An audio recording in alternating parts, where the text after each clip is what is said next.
Good morning everyone. मैं doctor Maya Agrawal, assistant professor SPC government college Ajmer. बच्चों, आज हम डिस्कस करने जा रहे हैं incorporation of company, means company का समापन। तो जैसा कि बच्चों हम सभी जानते हैं, कंपनी एक कृत्रिम व्यक्ति है, means company is an artificial person. क्यों है? क्योंकि कंपनी का जन्म कानून द्वारा होता है। क्योंकि भारतीय कंपनी अधिनियम 2013 के अंतर्गत जो भी कंपनी अपना रजिस्ट्रेशन करवा लेती है तो उसके बाद ही एक कंपनी का निर्माण संभव होता है या कंपनी का जन्म माना जाता है। तो company is an artificial person. Company एक कृत्रिम व्यक्ति है क्योंकि कानून की दृष्टि में ही कंपनी का अस्तित्व होता है। कंपनी एक प्राकृतिक रूप से जिस तरह से मनुष्य जन्म लेता है उस प्रकार कंपनी का जन्म नहीं होता है, बल्कि कानून द्वारा रजिस्ट्रेशन करा लेने के पश्चात ही कंपनी का फॉर्मेशन होता है या हम कहें कंपनी का निर्माण होता है। तो आज हम जो टॉपिक देख रहे हैं वो है incorporation of company, mean company का समामेलन। तो इनकॉर्पोरेशन कह लो या रजिस्ट्रेशन कह लो बच्चों, एक ही बात है। कंपनी का समामेलन या कंपनी का पंजीयन, यानी कंपनी जब कंपनी एक्ट के अंतर्गत पंजीकृत हो जाएगी तब कंपनी का समामेलन पूर्ण माना जाएगा। तो कंपनी के निर्माण की अगर हम बात करें तो कंपनी के निर्माण में सबसे पहले प्रथम अवस्था होती है, उसे तो हम प्रवर्तन अवस्था कहते हैं, जबकि द्वितीय अवस्था में सेकंड स्टेज में कंपनी को अपना इनकॉर्पोरेशन करवाना होता है या रजिस्ट्रेशन करवाना होता है। तो कंपनी के निर्माण के लिए, कंपनी के समावेशन के लिए कुछ कार्यवाही की जाती है। तो सबसे पहले अगर हम देखें तो एक प्रवर्तक जो व्यक्ति होता है वह सर्वप्रथम कंपनी के बारे में अपने मन में विचार लाता है कि किस प्रकार की कंपनी उसे बनानी है। क्योंकि बच्चों कंपनी में मुख्य रूप से दो तरह की होती है, एक निजी कंपनी और एक सार्वजनिक कंपनी।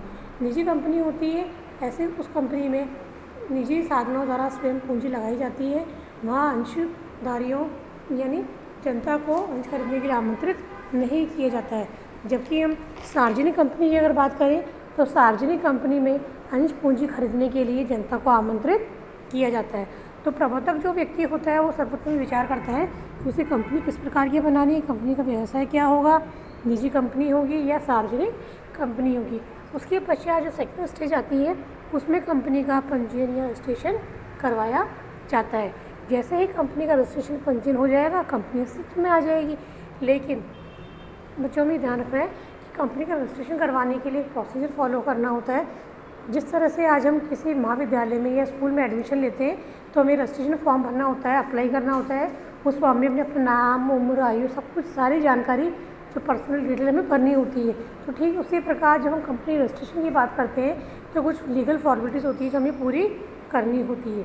और कंपनी एक्ट 2013 में ये व्यवस्था बताई गई है कि कंपनी चाहे तो वो ऑनलाइन भी अपना रजिस्ट्रेशन करवा सकती है। इसके लिए उसे ऑनलाइन जो फॉर्म अवेलेबल होगा, जो दिया जाएगा, उसे फिल करना होगा। जो भी उसकी लीगल फॉर्मेलिटीज़ होंगी उन सबको कंप्लीट करना होगा, उसके बाद वो अपना पंजीयन करवा पाएगी। तो इस तरह से अगर हम देखें तो ये कंपनी जब अस्तित्व में आने के लिए अपना पंजीयन करवाती है तो उसके लिए कुछ उसी वैधानिक कार्यवाही करनी होती है और उससे संबंधित जो आवश्यक डॉक्यूमेंट्स है उसे भी उसे रजिस्ट्रार के समक्ष जमा करवाने होते हैं। कंपनियों के रजिस्ट्रेशन के संबंध में अधिनियम में व्यवस्था दी गई है कि जिस राज्य में कंपनी का पंजीकृत कार्यालय होगा, यानी जहाँ कंपनी रजिस्टर्ड होगी, तो उसी राज्य के रजिस्ट्रार के पास उसे सारे डॉक्यूमेंट्स जमा कराने होंगे। मान लीजिए कोई कंपनी रजिस्ट्रेशन करवाती है और उसका रजिस्ट्रार जब कार्यालय जयपुर है तो उसे अपने सारे दस्तावेज जयपुर के रजिस्ट्रार के पास ही जमा करवाने होंगे। तो इस तरह से बच्चों अगर हम देखें तो एक कंपनी जब रजिस्ट्रेशन करवाती है तो उसके लिए कुछ लीगल फॉर्मेलिटीज़ उसे फॉलो करनी होती है, पूरी करनी होती है। तो उसके लिए अगर हम देखें तो कुल 4 हम बातें हमें ध्यान रखनी है। तो सबसे पहले आएगा हमारा प्रारंभिक कार्यवाही, मीन्स प्रिलिमिनरी रिक्वायरमेंट्स।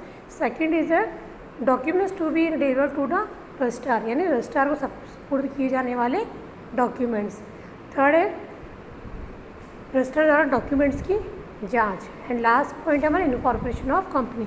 तो ये 4 जो पॉइंट से स्टेप बाय स्टेप फॉलो होंगे तब हमारा रजिस्ट्रेशन का प्रोसीजर पूर्ण कंप्लीट होता है। ये ठीक उसी प्रकार की व्यवस्था है जिस तरह से बच्चा मान लीजिए प्रथम वर्ष में प्रवेश लेता है कॉलेज महाविद्यालय में, तो उसके जब डॉक्यूमेंट्स जमा किए जाते हैं, जिस कॉलेज में वो एडमिशन ले रहा है उसी जगह उसकी एडमिशन डॉक्यूमेंट जमा होंगे, फिर उनकी जाँच की जाएगी और लास्ट में जाँच संतुष्ट होने पर ही उसके डॉक्यूमेंट्स लिए जाएंगे और उसका बच्चे का इनरोलमेंट कॉलेज में हो जाएगा, उसका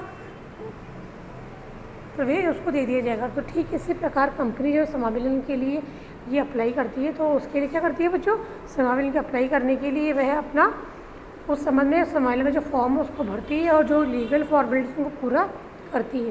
तो प्रारंभिक कार्यवाही जो हमारा प्रथम स्टेप है, इसके अंदर क्या किया जाएगा, वह पहले फॉर्म फिल करेगी। फॉर्म में कंपनी का नाम, कंपनी संबंधी जो भी जानकारी उस फॉर्म में जो रिलेटेड मांगी गई है, ये सभी जानकारी उसमें भरी जाएगी। फिर उस फॉर्म को भर के सेकेंड जो हमारा स्टेप है, रजिस्ट्रार को सुपुर्द किए जाने वाले डॉक्यूमेंट। सेकेंड स्टेप पर रजिस्ट्रार के समक्ष जब फॉर्म फिल किया जाएगा, उसमें जो भी अटैच जो डॉक्यूमेंट्स आपसे मांगे गए उन सबकी जानकारी सहित सभी डॉक्यूमेंट्स आपको रजिस्ट्रार के पास जमा करवाने पड़ेंगे, ताकि वह उसके रजिस्ट्रेशन की कार्रवाई शुरू कर सके। थर्ड है हमारा रजिस्टर्ड ऑर्डर डॉक्यूमेंट्स की जांच, यानी जब कंपनी के रजिस्ट्रेशन के लिए, समाविलन के लिए आपने जो डॉक्यूमेंट्स है अगर रजिस्ट्रार को जमा करा दिए हैं, तो उसके पश्चात जो डॉक्यूमेंट उसको वेरीफाई करेगा, डॉक्यूमेंट्स की जांच करेगा, यानी कंपनी रजिस्ट्रेशन किए जाने योग्य है या नहीं, कंपनी का क्या उद्देश्य है, कंपनी के सब चीज़ों की यदि सभी आवश्यकताएं पूर्ण होती है, संतुष्ट होने के बाद ही वो उसके ऊपर आगे कार्रवाई करेगा।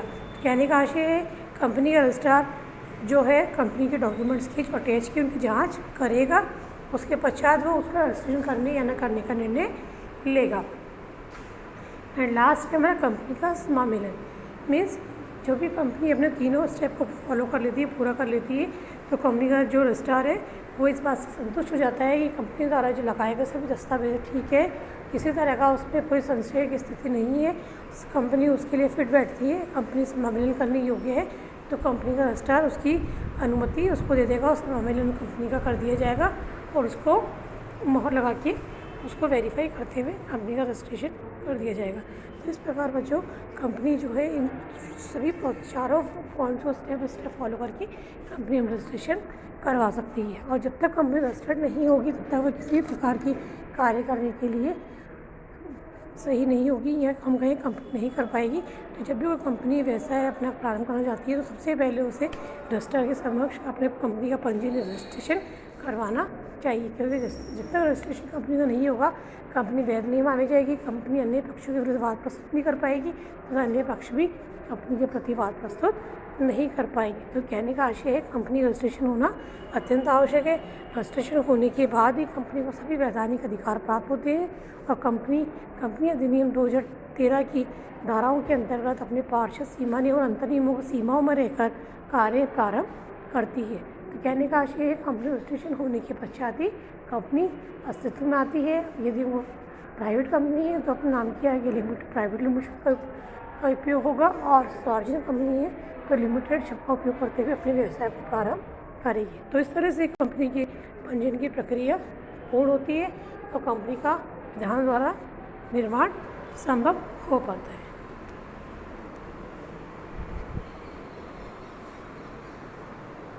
और प्रत्येक कंपनी जो होती है, चाहे वो निजी कंपनी हो या सार्वजनिक कंपनी, उसे रजिस्ट्रेशन का कार्यवाही करनी ही होती है, क्योंकि रजिस्ट्रेशन की कार्यवाही के पश्चात ही कंपनी को व्यवसाय प्रारंभ करने का प्रमाण पत्र मिलेगा। क्योंकि कोई भी कंपनी होती है तो उसे समाविलन का प्रमाण पत्र प्राप्त करना अनिवार्य है। एक निजी कंपनी होती है तो वह बिना व्यवसाय का प्रमाण पत्र प्राप्त किए भी अपने व्यवसाय को कर सकती है, लेकिन सार्वजनिक कंपनी होती है उसे जब कंपनी का रजिस्ट्रेशन हो जाता है उसके पश्चात उसे व्यवसाय प्रारंभ करने का प्रमाण पत्र भी आवश्यक होता है, क्योंकि सार्वजनिक कंपनी को जब तक व्यवसाय प्रारंभ करने का प्रमाण पत्र प्राप्त नहीं होता वे अपने व्यवसाय का प्रारंभ नहीं कर सकती। तो इस तरह से कंपनी का पंजीयन किया जा रहा एक महत्वपूर्ण कार्य है जो कि महत्वपूर्ण स्थान रखता है। प्रवर्तक के कार्य से कंपनी के निर्माण से संबंधित कार्य प्रारंभ होता है, यानी प्रवर्तन के अंतर्गत तो केवल कंपनी के निर्माण का विचार व्यक्ति के प्रमोटर के मस्तिष्क में आता है, फिर उसको परिणित होने के लिए प्रवर्तक ही उसको नेक्स्ट स्टेप में फॉलो करता है, जिसे हम कंपनी के पंजीयन की प्रक्रिया कहते हैं। और कंपनी का पंजीयन हो जाने के बाद ही कंपनी वैधानिक रूप से अस्तित्व में आती है और अपने कार्य को सुचारू रूप से प्रारंभ कर पाती है। तो इस तरह से बच्चों कंपनी का निर्माण जो किया जाना एक अत्यंत महत्वपूर्ण कार्य है, और पंजीयन होने के पश्चात कंपनी अपने कार्य का विधिवत शुभारंभ कर सकती है। तो आज के लिए बच्चों इतना ही कहना चाहूँगी कि कंपनी का पंजीयन की जो कार्यवाही है उसको आप अच्छे से पढ़ें, समझें और अपनी प्रिपरेशन करें। और स्टूडेंट्स, जब बुक्स में देखेंगे आपको हर स्टेप के बारे में विस्तृत जानकारी दी गई है, आप उसको अच्छे से पढ़ें, समझें और अध्ययन करें।